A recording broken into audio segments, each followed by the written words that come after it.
역대하 28장 1절에서 15절까지의 말씀입니다. 요담의 아들 아하스는 20세에 왕에 올라 16년 동안 나라를 다스렸습니다. 유다의 많은 왕들이 처음에는 하나님을 잘 섬겼지만 하나님께서 풍요와 평강을 주셨을 때 대부분 교만에 빠져 죄의 길에 섰다가 파멸로 그 끝을 맺었습니다. 그러나 요람과 아하스는 처음부터 북왕국 이스라엘 왕들처럼 하나님을 떠나 우상을 숭배하고 우상에게 분향하는 죄의 길에 빠졌습니다. 아하스는 흰놈의 아들 골짜기에서 분향하고 자기 자식을 불에 태워 몰록이라는 이방신에게 바쳤습니다.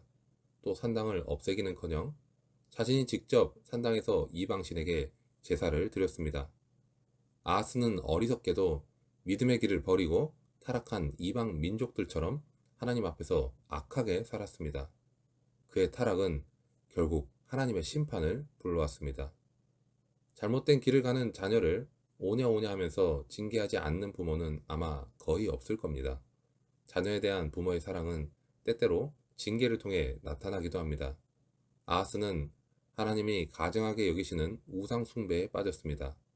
하나님은 아하스를 죄에서 돌이키기 위해서 그를 아람 왕의 손에 넘기시고 많은 백성이 죽거나 포로로 끌려가는 것을 허락하셨습니다.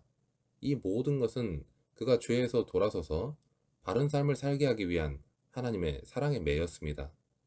하나님은 언약의 자손인 우리가 죄에 빠졌을 때 어떻게 하실까요?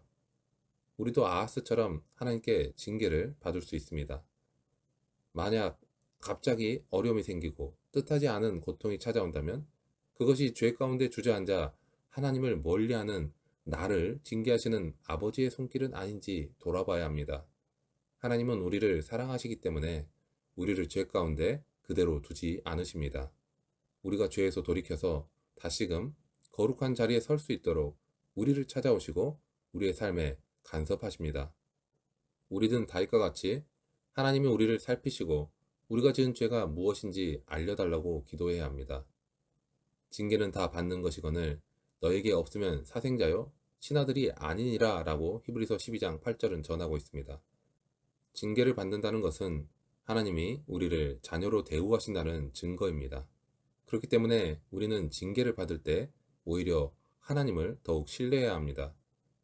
신앙에 대해서 잘 모를 때에는 예수님이 우리의 죄를 용서해 주셨다고는 하는데 사람들은 교회에서 왜 그렇게 회개 기도를 하는지 의문이 들기도 합니다. 그것도 매주일 거의 비슷한 기도의 제목으로 회개를 하기 때문에 사람들의 기도가 굉장히 형식적으로 느껴질 때도 있습니다. 하나님을 믿지 않는 사람들도 그리스도인들이 하는 이런 회개에 대해서 냉소적이고 비판적인 태도를 보입니다. 죄를 짓지 않기 위해 노력은 하지 않고 무조건 보이지도 않는 신에게 용서를 구하는 모습이 너무나 나약해 보이고 한편으로는 너무나 무책임해 보이기 때문입니다. 그래서일까요? 대부분의 사람들은 두 가지 방식 중에서 한 가지를 택하거나 또는 두 가지 모두 다 택해서 자신에게 지워지는 이 죄책감을 해결하려고 합니다.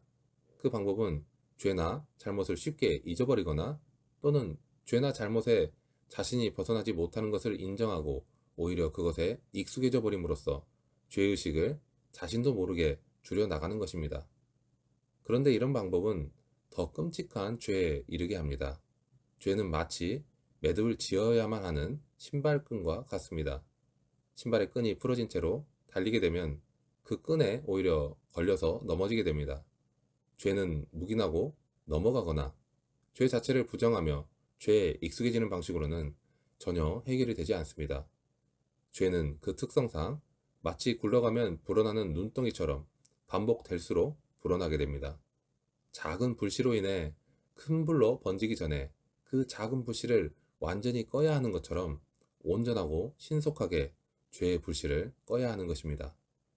죄를 매듭짓는 방법은 그저 잊어버리거나 익숙해지는 것이 아니라 누군가에게 자신의 죄를 고백하는 것입니다.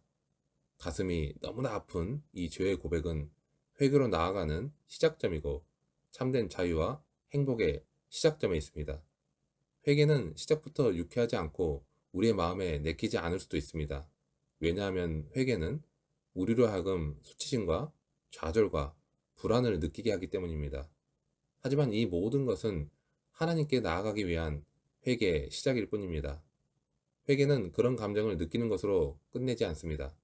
우리가 회개의 자리로 나아갈 때 하나님께서는 그것을 그대로 용서하시고 성령 하나님과 하나 되게 하심으로 참된 평안과 회복의 은혜를 베풀어 주십니다. 그리고 그 은혜 때문에 우리는 언제나 새롭게 다시 한 걸음을 나아갈 수 있는 것입니다. 하나님은 아하스의 죄를 징계하시기 위해서 아람 왕과 이스라엘 왕을 사용하셨습니다. 북이스라엘 자손이 돌아오는 길에 유다 백성을 잡아 그들의 노예로 삼고자 했고, 아람과 북왕국 이스라엘은 유다를 침공해서 많은 유다 사람을 포로로 잡아갔습니다. 북왕국의 베가 왕은 하루 만에 무려 유다 백성을 12만 명이나 죽였고, 시그리는 유다의 왕자와 국내 대신과 총리 대신을 죽였습니다.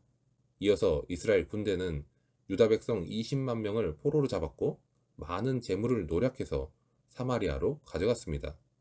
이때 북왕국 이스라엘의 수도 사마리아에서 활동하던 선지자 오뎃이 남왕국과의 전투에서 승리하고 돌아오는 북왕국 이스라엘의 왕에게 이 전쟁의 승리는 북왕국의 전략이 좋았기 때문이 아니라 하나님께서 남왕국 유다에 대해서 진노하셨기 때문이라고 알려주게 됩니다. 그러므로 북왕국도 남왕국처럼 하나님의 진노를 받지 않으려면 한 형제인 유다 백성들을 노예로 삼지 말고 그들을 돌려보내야 한다고 말합니다. 에브라임 지파의 우두머리들이 선지자 오뎃의 말을 듣고 전적으로 동감한다고 말하면서 북왕국 왕에게 그들을 다시 돌려보낼 것을 종용하게 됩니다. 그들은 포도로 잡아올 때 옷을 벗겨 벌거벗은 몸이 되게 했던 포로들에게 다시 옷을 입히고 신발을 신기고 음식을 먹이고 상처도 치료하고 연약한 자들은 나귀에 태워 유다로 돌려보냈습니다. 하나님은 이처럼 징계의 순간에도 죄인들을 향한 자비를 거두지 않으십니다. 하나님은 죄인된 우리에게 동일한 은혜를 주십니다. 우리가 마땅히 심판받아야 하는 죄인임에도 불구하고 예수 그리스도를 통한 구원의 은혜를 베풀어 주셨습니다. 만약 하나님께서 일체의 자비를 거두시고 죄에 대한 심판만을 우리에게 내리셨다면 이 세상에서 구원받을 수 있는 사람은 아무도 없을 것입니다. 우리는 영원한 구원의 선물을 받았을 뿐만 아니라 날마다 우리를 보호해 주시는 하나님의 은혜를 경험하며 살고 있습니다. 인간의 심성이 타락했다는 것을 보여주는 결정적인 모습은 아마도 부모가 자녀를 우상의 제물로 바치는 것이 아닐까 싶습니다. 이것은 자신의 이기적인 욕망을 위해서 천륜을 거역하고 하나님을 저버리는 행위입니다. 아하스는 하나님이 가증하게 여기시는 극단적인 죄를 저지른 악한 왕이었습니다. 그러나 하나님은 아하스와 유다 백성에게 계속적인 사랑과 자비를 베푸셨습니다. 하나님은 이처럼 자비하신 분이십니다. 우리가 죄 가운데 빠져 있을 때에도 삶의 어려움을 통해서 우리를 죄에서 돌아서게 하십니다. 징계는 우리가 하나님의 자녀이기 때문에 합당한 징계가 오는 것입니다. 하나님의 징계가 우리로 하여금 하나님의 거룩함으로 나아가게 한다는 것을 알고 더욱 하나님께 순종하는 자가 되어야 합니다. 우리가 징계를 받을 때조차 하나님은 우리를 보호해 주십니다. 왜냐하면 하나님이 여전히 우리를 사랑하시기 때문입니다. 그 사랑에 날마다 감사로 응답하는 우리 모두가 되기를 주님의 이름으로 축원합니다.